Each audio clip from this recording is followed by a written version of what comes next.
Jeg strikker de 2 første masker ret. Så vender jeg ligesom mit arbejde, så jeg kan se vrangsiden. Og nu skal jeg strikke en maske ned i den sidst strikkede maske. Så jeg stikker ned i selve vrangmasken her bagpå. Og så strikker jeg en ret. Og bagefter strikker jeg selve masken. Og der kan I se, at den udtagning vender til højre. Jeg viser det lige igen. Jeg vender mit arbejde, så jeg har vrangsiden op. Går ned i vrangmasken. En række ned her.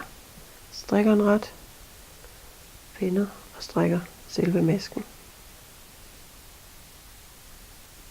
Og udtagningen drejer til højre.